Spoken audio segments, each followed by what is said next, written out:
Hello, everyone. Good afternoon. Happy Wednesday. Welcome to part 4 of how to manage the attention of your virtual audience. I'm looking at the chat box right now. We got a handful of folks saying their highs and hellos already. So thank you for joining us. We got folks, Enide is watching from Imus Cavite. Hardine says good afternoon. Enide says, Leonore says good afternoon. We got Jade. We got Miss Gina also in the session. Ramon Atienza says good afternoon. Reginaldo Frondoza says also good afternoon. We also have some folks watching from FINMA University of Pangasinan. As usual, I always see you folks. Ivy Lizelle Binluan also says, hello, Sir Jonathan. Always looking forward to learning from and with you. Thank you, because we don't exist without you guys. We exist because we have an audience who gets to watch and learn also with us. If you happen to miss part 1 to part 3, we've done a handful of these sessions a few months ago. You can all still watch them. They're 100% for free, and they are archived by scanning the QR code that's seen in front of your screens, or you can also copy the link into your browser. That's bit.ly/JYW database. Okay. We'd also like to thank participants who are watching us live on LinkedIn and YouTube. Thank you for helping us build our community. So all of our webinars, if you happen to not be able to access them on Facebook, they're also available on LinkedIn and YouTube. Please subscribe or follow us on these platforms. And of course, if you haven't yet given us a like, could you please give us that like or heart sign? I'm trying to look at the chat box right now. I don't see a lot of likes yet. It will be great if you please place that. Push that button, please. It's going to inspire us and help us be exposed to other folks who are watching this webinar, who are on Facebook and yet have not discovered us yet. It will be the one thing that we'll be very grateful for. It will also help us sustain this webinar in the future. There you go. Thank you. I'm trying to look at the screen right now. We got more likes. We got more hearts coming in. Please keep them coming. It's going to make me smile for the rest of the session. Okay. If it's your first time to join us, this is our company, JY Consultancy and Ventures Group. We specialize in organizational behavior. So whether it be about public speaking, business writing, motivation, leadership, and digital marketing, we help organizations inspire their employees and be in their best shape. We've conducted our webinars, and of course, prior to COVID-19, our offline workshops, not just in Southeast Asia, but in many parts of the world. So if you happen to see your company's logo on this page, we thank you because you've been part of our growth all these times. If you'd like to watch those webinars, let's say you want to sample, how does Jonathan speak? What are his other topics? You can scan the QR code, or you can also copy the link into your browser. We got 100 plus more webinars, all 100% for free together with handouts. So you will be able to learn at your own pace and convenience. If you'd also like to get an optional copy of a certificate from this webinar, you can also scan these QR codes, or you can also copy the link into your browser. One of my friends was telling me, by the way, John, how many QR codes do you present per webinar? And I would say minimum of four QR codes. So do I get tired of it? Of course, sometimes. It's not that hard to generate a QR code, but it can be confusing to put so many QR codes in your slides. So thank you for those who have been patient with us, and yet you still get to scan many of our webinars and our certificates. Okay. As usual, because we love you and because you still stick around watching our webinars, we are going to giving away some prizes to our participants. Some of them are tickets to our premium webinars, and some of them are also tangible prizes that you can enjoy as treats. What are our prizes for today? Well, number one, I'll be giving away 2 tickets for our upcoming webinar, The Art of Virtual Selling and Remote Customer Service. This is happening next week, October 23, Saturday at 10 o'clock in the morning. We hope you get to join our session. It's best fitted for salespeople, entrepreneurs, anyone who now needs to engage their customers online, because you can't do as much face-to-face and eye-to-eye. The second ticket I'll be giving away, 2 tickets again, is Boost Your Confidence Workshop. This is happening by end of the month on October 30. It's a 2-hour online bootcamp on public speaking and also business writing. We hope you get to join us also. The ticket is worth 799 pesos per person. But for today, we'll give away 2 free tickets. I hope you get to save the date. Share it with your HR or with your manager if you'd like to be trained by yours truly. We got discounts. We got 3 plus 1 for free promo. We also have an 8 plus 3 for free promo. And of course, as many of you have been waiting, we started this last week. We are going to give away one lucky winner from one of our generous sponsors, which is Osh or Oh So Healthy. 500 pesos worth of freebies, which you can claim from their Shopee site. Make sure, and here's the only thing that I'm going to request, you share this webinar on your news feed. Okay, whether it's on Facebook or LinkedIn, you have to share this webinar. That is the only way to be eligible to be part of our raffle. So thank you, Osh. Thank you, Oh So Healthy, for giving our prizes for today. Okay. All right, let's get to business. Prepare to engage in the following activities spread across the session. Number 1, keep the chat box as noisy as you can. Number 2, participate in the poll. Number 3, please ask questions. This is not a podcast. This is not a recorded webinar. I'd like you to please interact with me so that your questions can also be answered by the other participants watching this webinar. If you happen to be shy, right, I hope I can do something about that as we go along. But in the meantime, if you're still shy, you can send your message instead, jonathanyabut at jycvasia.com. Okay. All right. Let's get to business. What will be today's agenda? Well, we're going to talk about 3 situations involving virtual meetings and events. These are sent by none other than you guys. You sent this on my email, LinkedIn inbox, or Facebook inbox. So I tried to take away the names of the people for privacy, but we've also changed some of the names and some situations. All right. So let's proceed with question number 1. John, my participants are asking me to do and add a breakout session in our 30-minute meeting. It is my first time to do this, and I'm concerned about my time management. You're on the right track because it will definitely eat up time. I have lots of things to cover. Should I add a breakout session in that 30-minute meeting? So I love how you are very particular about your time management. I saying this because I myself struggle with time management. Even if I do this for a living, sometimes you get carried away with so many things you want to share. Right? As we say in Tagalog, we would say, sayang, sabihin ko na to, ang ganda kasi eh. Right? So you have a tendency to jam-pack so many things, but you have little time to present. To the point, it doesn't look good on you because when you start rushing the slides by the last few minutes, right? It doesn't look professional. Plus, it's to the disadvantage of the audience because they're not be able to absorb everything if they are also rushed. Okay, I want to highlight that. So, I want to ask first our participants, what do you think about this question? Could you please type your answers? Evaluate this statement. Breakout sessions are a must for engaging and exciting the audience. Could you please rate it 1 to 5? 5 as strongly agree. Okay, I'm going to wait for your responses. Let's see, where do you fall into in this space? So if you were to ask me this question, I don't want to sound like I'm fence sitting, but I would say it will depend on the length and the duration given to me. If I was given, let's say, more than an hour, of course, I think breakout sessions are a good way for people to be engaged.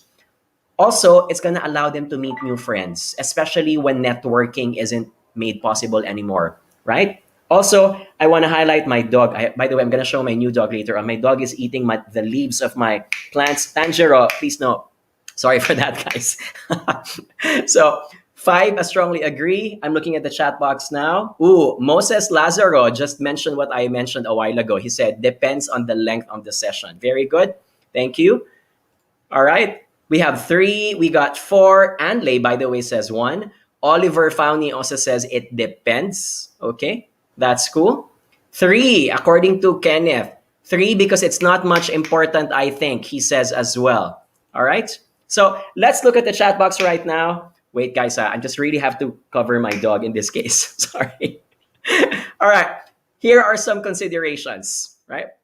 Number 1, please balance engagement versus agenda. Now, I totally what you want to happen here. While it's nice to let people interact, you also need to manage your time. Prioritize content before interaction. Because here's what I believe in. If you're really a good speaker and you're presenting slides that are relevant to what the people are looking for, even if you don't have any online contests, people will listen. Can I get an exclamation mark if you agree with that? Yes? Right? So, which you can do later on. If you really want to do some interaction or some contests, you can do it later on as an optional activity or as a pre-work activity. Prioritize the content, right? It's the same thing as when you happen to be a leader or a manager, right? What happens here is prioritize instead. If you happen to, let's say, be mad at someone, don't elevate your voice, elevate the content of your speech. Same thing also happens in this case. Number two, breakout sessions. You might think that it doesn't eat up time, but it does eat up a lot of time. I want to highlight this. It consumes more time than what you think.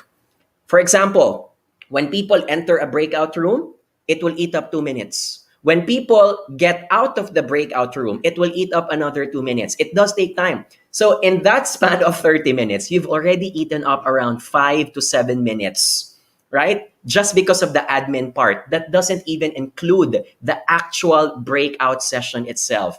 So out of the 30 minutes, you've eaten up 5 to 7 minutes. Is that really worth the time? Right? So I want to highlight in this case, be careful when doing breakout sessions instead. Right? Finally, number three, if I were to recommend when is the best time to do a breakout session, it's good if you have more than an hour. Sometimes some people will tell me, John, it's a 1 hour session. What if we can do a breakout? 1 hour is a lot, but I will also say this, I'd rather spend that time for Q&A sessions instead. Right?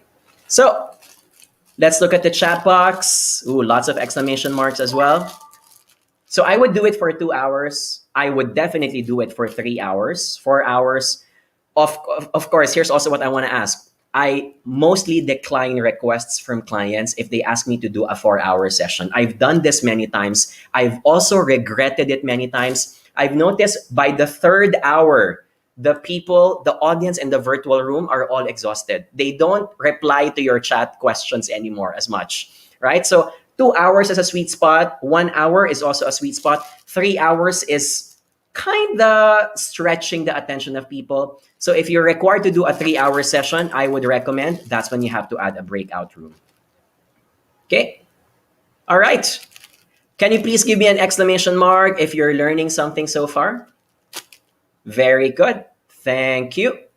Let's start the session now with our prize, courtesy of our generous sponsor from Osh or Also Healthy. We're going to give away 500 pesos worth of freebies from Osh. Make sure you share this webinar on your news feed. That's the only way for you to be eligible to join this. Whether you are on LinkedIn or Facebook, please make sure that you share. And let me check now my Facebook. If you haven't yet shared this on your, how do you call this, on your Facebook, I'm going to give you a few seconds now, not minutes, a few seconds now. So people are asking me, John, what is Osh? What is Also Healthy? So they are gluten-free and sugar-free snacks.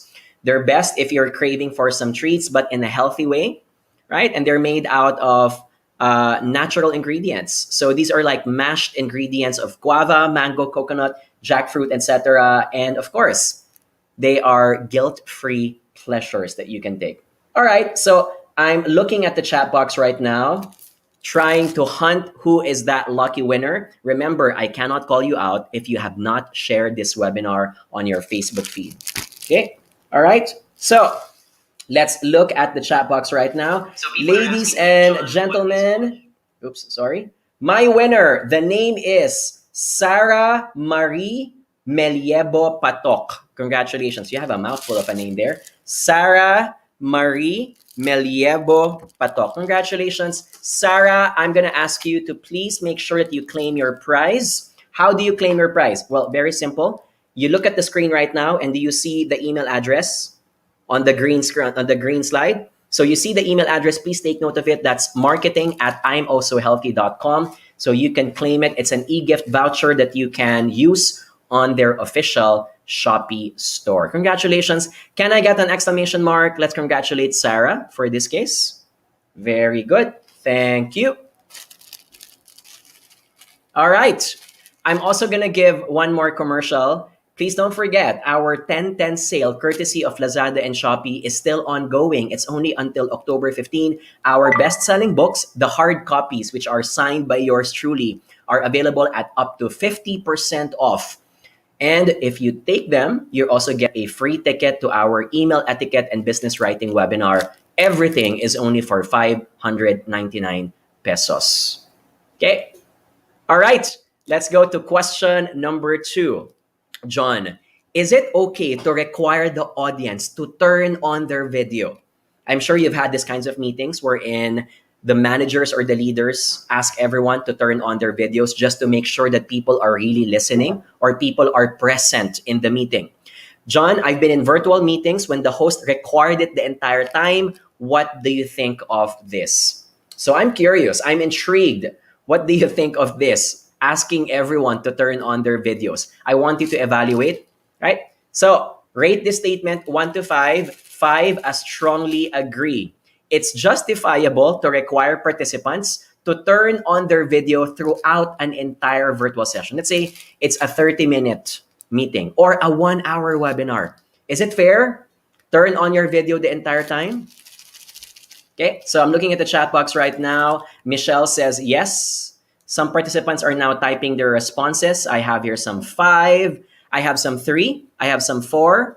By the way, no right or wrong, right? This is depending on your situation and also the culture of your company, right?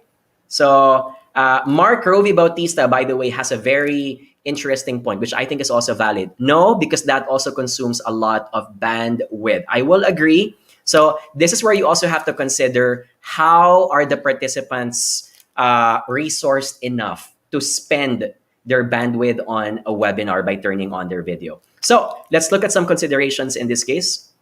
And we're going to be sharing some thoughts. Number 1, please take note that not everyone turns off their videos because they don't want to be seen or because they are doing something fishy.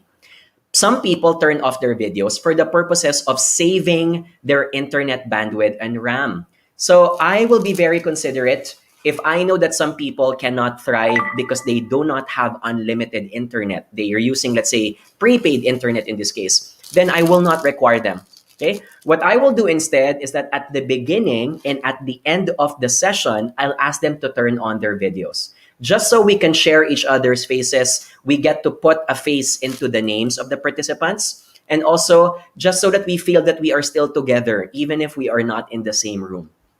Okay? I want to highlight this. When you are, how do you call this? Doing a Zoom or let's say a video call on Microsoft Teams. When you are receiving video, that is consuming internet bandwidth. But when you are turning on your video, you're also sending internet, right? This upwards and downwards in this case. So people who have to turn on their video are also consuming internet bandwidth likely twice. Twice than when you only need to receive video and audio in this case. All right? Number 2. Videos only matter up to a certain count of audience. I also want to highlight this. If you are 500 or 1,000, right, in a room, and that happens sometimes for big companies, you might want to ask, does it really matter if their videos are turned on? Because there's just so many people anyway, right? I will not be able to monitor the participants in this case. So why do that? It's going to be tough. Number 3. If your objective is to ensure that people pay attention, which is the reason why you want them to turn on their videos, then do other engagement activities instead. Instead of asking them to turn on their video, why not ask them to participate actively in the chat box? Do some contests, recitations, right? Sometimes you can also tell them that you have to take attendance sheet in this case. So it will still take their attention at the end of the day, right? So let me look at some comments from other participants. Leia says, number 3 for me, not recommended, especially that connection is intermittent. Fair point. Samantha also adds, I think it's fair to ask for the video to be turned on at the beginning of the meeting. I agree. That's also what I said a while ago. But it's too costly, especially for participants who do not have quality internet. Also, some participants do not have enough space at home. It would be fine. I also agree. So not everyone... So one of the reasons why people are hesitant to turn on their videos is because they don't want the other parts of their house to be seen for privacy purposes. Not everyone is also equipped with a device that allows them to showcase a virtual background. So if you happen to have a device that can show a virtual background, lucky you. Do you know that many parts of the world, a lot of people aren't able to do that also? Okay. Judy Calio also says in this case, at the start, yes, but during the discussion, it can be turned off. Then at the end, open the camera to say goodbye. Or when you are doing a group photo. Very good. Thank you. We're on the same boat in this case. All right. Last thing I'd like to share, more than anything else, I'm going to repeat what I said a while ago. The quality of your content will be your best ally. If you have really good quality content, it's going to get the attention of the audience anyway. So let's look at example this case. I'm doing a webinar. I don't get to see your videos, guys, because this is a live stream, right? It's not like we're on Zoom where I can ask you to turn on your cameras, but I can still engage you. I have online contests. I ask you to type something in the chat box, right? I ask you to, how do you call this? Submit your questions. If I have some polls, type let number 1, number 2, number 3. Okay.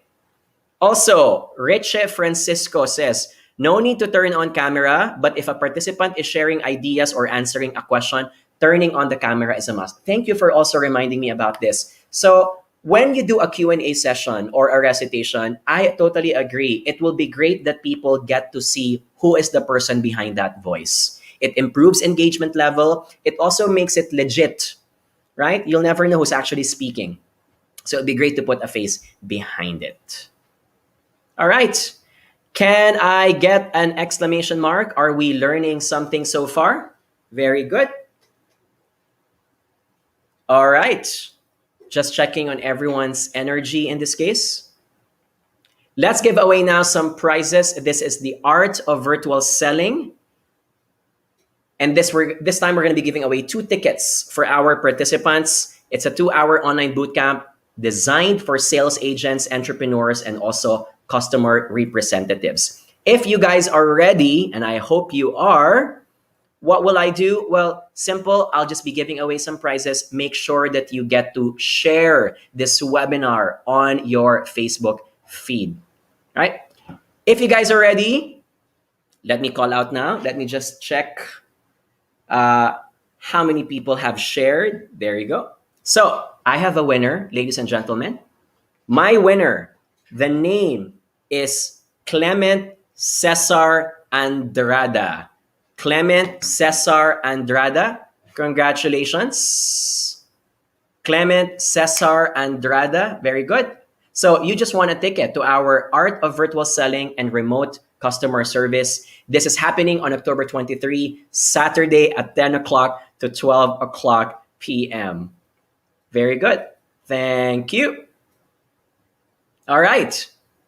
Cesar, how do you get to claim your prize? Well, simple. Look at the screen below, right? Do you see the scrolling marquee, the one that's rolling below? You'll notice that there is a link there.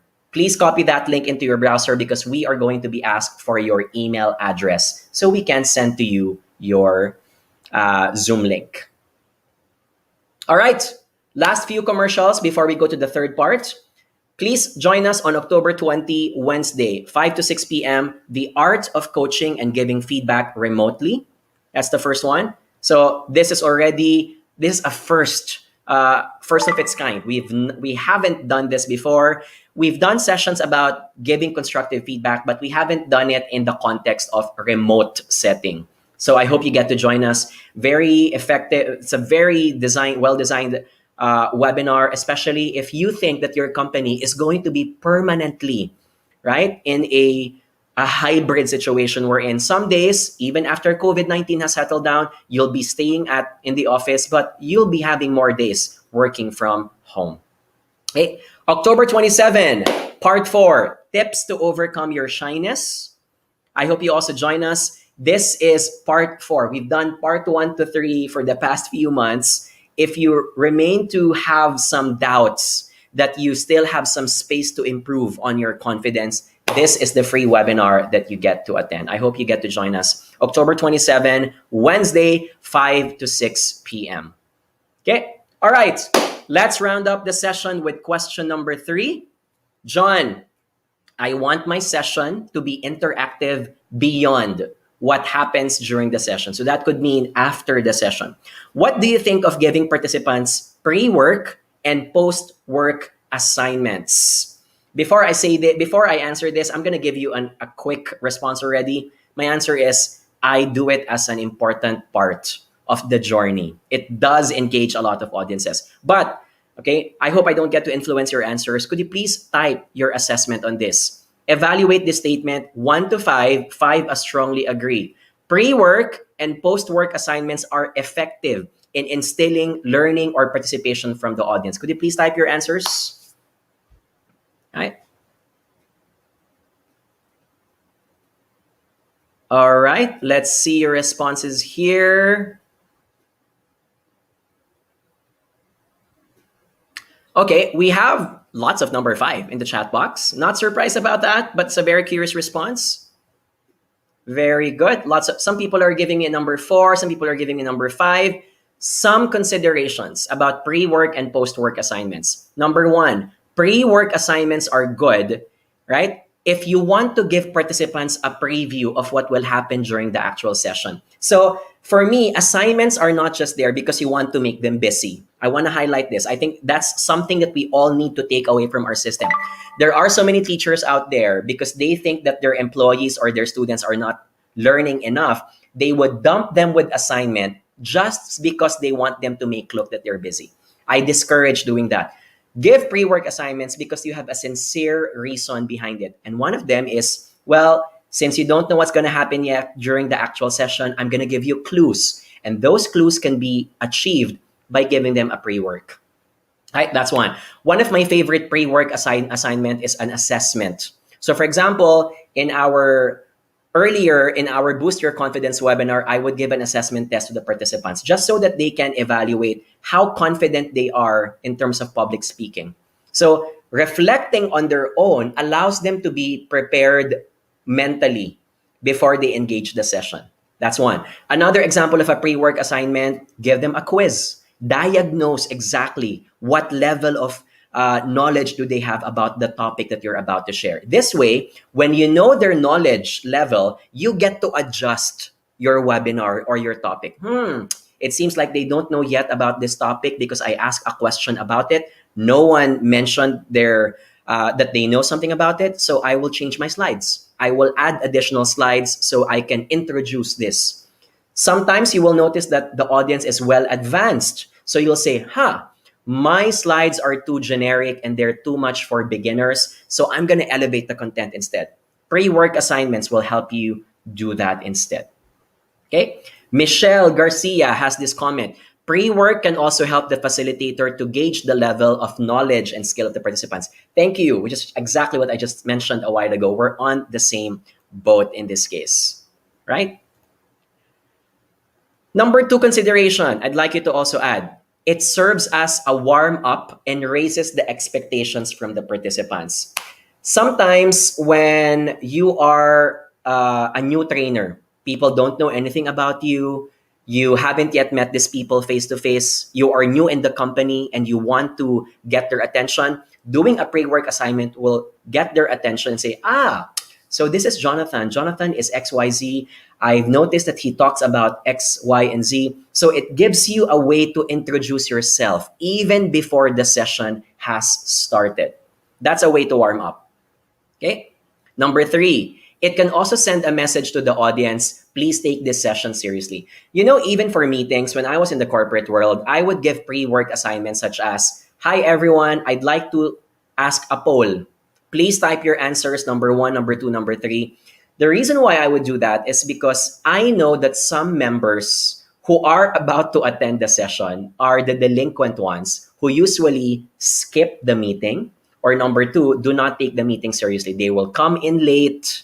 They will send instead a delegate to represent them, and I want them to be the one to attend instead. You know what a pre-work assignment does? It sends them a message that, hey, I prepared. I prepared to the point that I even have a pre-work assignment, and that's because this meeting is a very critical meeting.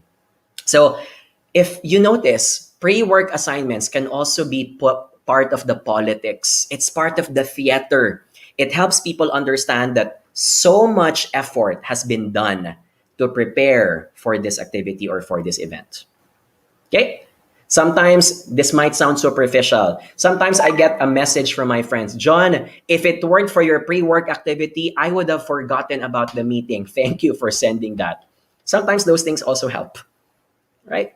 Now, what about for post-work assignments? I recommend that you do post-work assignments. Number one, if you want to push the audience to pay attention, knowing that an assessment will happen. So one of the most popular types of post-work assignment is a quiz, right? So after the webinar, say something like, ladies and gentlemen, please scan the QR code and then copy the link into your browser because you have a 5-questionnaire quiz checking if you have learned something about the session. Sometimes the more effective way is to announce it at the beginning of the session. Why? When people know that there's going to be a quiz, they will give their attention all throughout because they're concerned about the results of their quiz as well, right? So that's the first one. Number two, it also extends the mileage of learning beyond your session. If your topic is very complicated, it's very complex, don't just end the learning within the session. Give them assignments so that they can learn new things. For example, if I'm only given 30 minutes to talk about a certain topic, I will give them a case simulation exercise that they can take on after the webinar. I will give them TED Talk video links and I will tell them, if you'd like to know more about topic X, here's a exciting TED Talk that also talks about it. Watch it. That way, the audience will appreciate that you are sincere about trying to instill more learning even if you've already finished the event. Right? So I want to ask your participants, how about you? Give me other examples of pre-work assignments or post-work assignments. Have you ever conducted them? Have they been effective? Right? Or have they been not effective? And what were your learnings behind it? All right? Oh, I like the statement from Daphne. Post-work assignment keeps people on their toes. I agree. Because a lot of them are concerned about their quizzes, about their scores in this case. All right. Before we end the session, can I get an exclamation mark, please? Are we learning something so far? Very good. Thank you. I hope you open the floor. Let's open the floor now. I hope you get to share your questions in the chat box. If you have, I'll give you a few seconds for that. And I will let you type it also in the chat box. Right? In the meantime, can I just share? So, you know how I've always been saying it, I've been lonely for the longest time, right? Because I live alone. So I decided a few days ago to get my own pet dog. So I want to introduce to you guys. Let me just pull out. Come here. Let's see. So this is my new pet dog. I'm not sure if you can see him properly. Oh, there you go. Say hi. Say hi. There you go. So he has a very long snout because he is a mixed dachshund and a German Shepherd. So very short, but very, how do you call this, big built. Saying hi now. There you go. Name is Tanjiro, by the way, because Tanjiro is my favorite character from Demon Slayer. All right. Any questions, guys? I'm going to be pumping. All right. So let me copy now some comments from other participants, by the way, before we go, because we're going to be giving a contest after this. So Moses Lazaro says, in my experience, participants will comply to an activity if they know that it's going to be measured. Agree, right? So I would say, so in psychology, we always want to balance incentives and penalties. If you look at how tests are administered, tests are treated by students or by audience members as a penalty because it's like, you're going to make me do something else because you want to check if I'm working hard. So we can categorize that under penalty, but I also want you to balance it with incentives. The incentives for people to learn, the incentives for people to keep on listening is to give them a prize, a reward in the end. So you can give them a quiz afterwards, but don't be shy in giving them also some online contests or prizes, which is exactly the same balance that I'm doing in my webinars, right? So obviously in my case, because this is a free webinar, I don't need to give quizzes and I don't want you to be bothered about that. However, if you notice, if you take an optional certificate from this webinar, which we offer, we do have a quick, simple quiz. And that is, you have to give us 3 learnings that you captured from this webinar. That's always going to be asked if you take an optional certificate from us. All right? People are saying, how do you call this? Tanjiro is so cute. Yes, we're going to be showing Tanjiro in more sessions in the future. Michelle Garcia also adds again, post-work assignments also help trainers evaluate the learning of their participants over time if there is a change in behavior or application of what has been learned in their work. So post-work assignments may not just involve the participants learning, measuring their learning behavior. You can also measure your own performance. So feedback forms, feedback surveys are also part of post-work assignments. Of course, take it with a grain of salt. If it's to the benefit of the speaker, not everyone is going to be enticed, right? The problem with feedback survey is that many times it only captures the attention of people who want to say something bad. And those people who want to say something good or are neutral about it will say, meh, I can't be bothered. So take it with a grain of salt when reading the comments, unless it's required. So some people, their tactic is part of capturing the attendance is to fill out the survey form. So that's one way of doing it also.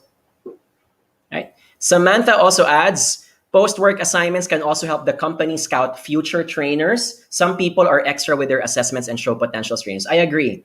It also gives you a level of assessing, this person has been very consistent. Regardless if it's in a meeting or in a webinar, this person has good communication skills. This person is sincere about how to improve other people's skills and talents. So I agree with that. Henel C says, post-work assignments may be something that they can actually use in their jobs. So I agree. So again, case simulation exercise would be something that I would give as an example. To put this into real life example, let's say your topic is about public speaking, confidence building. So my post webinar exercise will be, I'm going to give you a topic, choose a partner, a family member, a friend, or a loved one, and deliver a 1-minute speech. Okay. Now, of course, I will not be able to find out if you really did it, but it's still an assignment that you can take on optionally. Okay. Oh, I love the statement from Charles. Learning in and of itself should be a reward in itself. Right? I agree. Problem is, not everyone has that same mindset.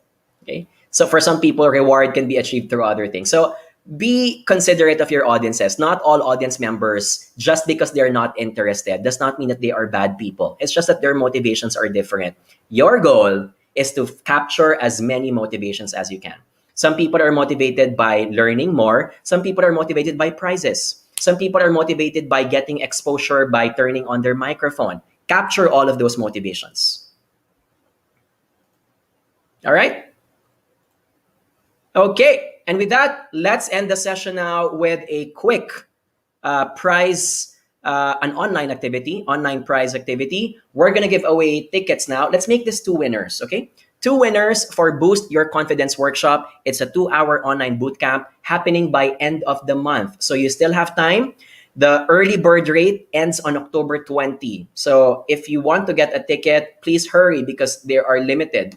And so we're going to give away 2 tickets now. I'm going to choose 2 winners who have shared our webinar on their newsfeed, Facebook and also LinkedIn. Okay, so let's capture now who those 2 winners are. My first winner, ladies and gentlemen, the name is Maria Flora Arsenal. Congratulations. Maria Flora Arsenal, you just won 1 ticket to our Boost Your Confidence workshop on October 30. My second winner, ladies and gentlemen, the name is Donna Domasian. Donna Domasian or Domasian. I can't pronounce your name properly. Sorry for that. Right? Congratulations. You also win a ticket to our Boost Your Confidence workshop. How do you claim your prize? Look at the scrolling bar below. You look at the link that says winners, claim your prize here. Copy that link, put it into your internet browser, and we need to get your email address. All right. Give us a like, give us a heart. We will appreciate that. Have you learned something today about managing the attention of your virtual audiences? Understanding the politics and the theater, right? This is not something that gets taught in schools. It's something that you learn over time as part of experiences. And many times, sometimes they have to be a painful mistake or experience as well. And we're very happy to share those mistakes with you. Okay. So before I sign off, a few announcements again. If you'd like to get copies of our best-selling books, certified bestseller by National Bookstore, personally signed by yours truly, we have our best-selling books up to 50% off.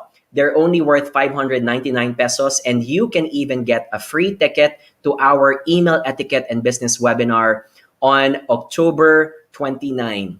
I hope you get to join us. That's such a great deal. 599, both the webinar and the books as well. They're all available in our official store, Lazada and Shopee. I also want to remind our viewers, please only choose our official store. You will see it because it's labeled. Some people have bought books in other stores and we can't give you the free ticket because of that. All right. Last reminder, don't forget again to save the date. The Art of Coaching and Giving Feedback Remotely, October 20, happening on a Wednesday, as usual, 5 to 6 p.m. All right. I hope you had a great day so far. It's Thursday tomorrow, start of counting down to another weekend. If you'd like to watch our past webinars, they're all 100% for free. Scan the QR code or copy the link into your browser, or you can also claim an optional certificate for this webinar. Stay safe, take care of someone that you love, and continue being critical with your environment. Bye, guys.